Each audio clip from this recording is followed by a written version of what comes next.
नमस्कार दोस्तों, कैसे हैं आप लोग। आशा करते हैं आप लोग अच्छे होंगे। देखिए, अगर आप आरआरबी एनटीपीसी 12 लेवल या ग्रेजुएशन लेवल किसी की भी तैयारी कर रहे हैं और उसका फॉर्म भरने वाले हैं, तो ये वीडियो को पूरा देखिएगा, क्योंकि इसमें मैं आपको बताने वाला हूं कि आरआरबी एनटीपीसी 12 लेवल या ग्रेजुएशन लेवल में कुछ ऐसी गलतियां नहीं करनी है जिससे आप डॉक्यूमेंट वेरिफिकेशन में आगे चल के रिजेक्ट हो जाओ। क्योंकि बहुत सारे ऐसे बच्चे थे जिन्होंने पिछले बार आरआरबी एनटीपीसी में सीबीटी 1 दिया, सीबीटी 2 दिया, अब बाद में जाकर डॉक्यूमेंट वेरिफिकेशन में उसको रिजेक्ट कर दिया गया। उसका कारण क्या था, मैं इस वीडियो में आपको बताने वाला हूँ। ठीक है, 12 लेवल हो या ग्रेजुएशन लेवल हो, कारण ये था कि जब आरआरबी एनटीपीसी का वे फॉर्म भर रहे थे, तो फॉर्म भरते समय उनसे पूछा गया था क्या आप जनरल हो, ओबीसी हो, एससी हो, एसटी हो। ठीक है, जो एकदम जनरल रहते हैं, ठीक है, जनरल कैटेगरी के बच्चे, उनको तो कोई कास्ट सर्टिफिकेट लगता नहीं, लेकिन जो ओबीसी वाला रहता है, एससी एसटी और ईडब्ल्यूएस वाला रहता है, उनके पास सेंट्रल लेवल कास्ट सर्टिफिकेट होना चाहिए। तो क्या कास्ट सर्टिफिकेट को अपलोड करना पड़ता है? नहीं, कास्ट सर्टिफिकेट को अपलोड नहीं करना रहता है। आपके पास बस कास्ट सर्टिफिकेट बना हुआ होना चाहिए फॉर्म अप्लाई के लास्ट डेट से पहले। वहां पर आपको कास्ट सर्टिफिकेट नंबर देना रहता है। और बहुत सारे बच्चे तो बनवाए ही नहीं थे, और बहुत सारे बच्चे बनवाए भी थे, तो उन्होंने क्या गलती किया था ना कि दो तरह के कास्ट सर्टिफिकेट होते हैं। एक होता है स्टेट लेवल का कास्ट सर्टिफिकेट, एक होता है सेंट्रल लेवल का कास्ट सर्टिफिकेट।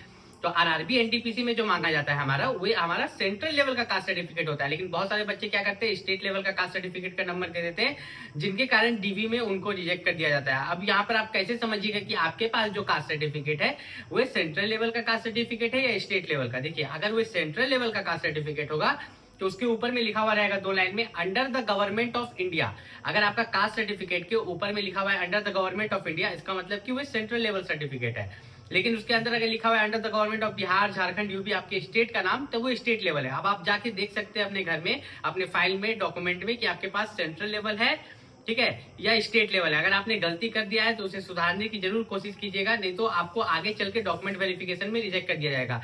अब हम बात करते हैं कि अगर आप आरआरबी एनटीपीसी 12 लेवल या ग्रेजुएशन लेवल की तैयारी कर रहे हैं, तो ये तैयारी आपको कैसे करना चाहिए। देखिए, आरआरबी एनटीपीसी में इस बार वैकेंसी बहुत कम है। ग्रेजुएशन लेवल में 5000 वैकेंसी है, 12 लेवल में मात्र 3000 कुछ वैकेंसी है। तो इतने कम वैकेंसी पर बच्चा तो सभी फॉर्म अप्लाई करेगा। ठीक है, बोलने का तो मैं भी बोल रहा हूँ कि बहुत कम वैकेंसी है, आप भी बोल रहे हैं, आपका दोस्त भी बोल रहा है कम वैकेंसी है, आपका दोस्त बगल वाला बोलेगा कि कम वैकेंसी है, और साइड से जाके कैफे में वो भी फॉर्म अप्लाई कर देगा।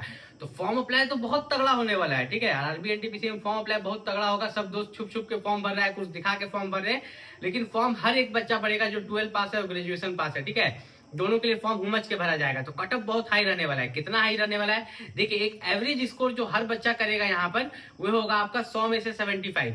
मतलब अगर आप 100 में से 75 मार्क्स नहीं ला पा रहे हैं, तो मान के चलिएगा कि आपका आरआरबी एनटीपीसी का सीबीटी 1 भी नहीं निकलने वाला, क्योंकि अभी के समय में कंपटीशन बहुत टफ हो गया है। तो इस चीज का ख्याल रखिएगा। अगर आप आरआरबी एनटीपीसी में फॉर्म भर रहे हैं, तो कम से कम 100 में से 75 आपका मॉक में तो 100% आना चाहिए, घर में जो मॉक टेस्ट आप देते हैं। और अगर आप आरआरबी एनटीपीसी की तैयारी करें, तो आरआरबी एनटीपीसी 12 लेवल और ग्रेजुएशन लेवल के लिए जो बेस्ट बुक है, उन सभी का लिंक मैंने इस वीडियो के डिस्क्रिप्शन में दे दिया है, वहां से जाके आप परचेस कर सकते हो।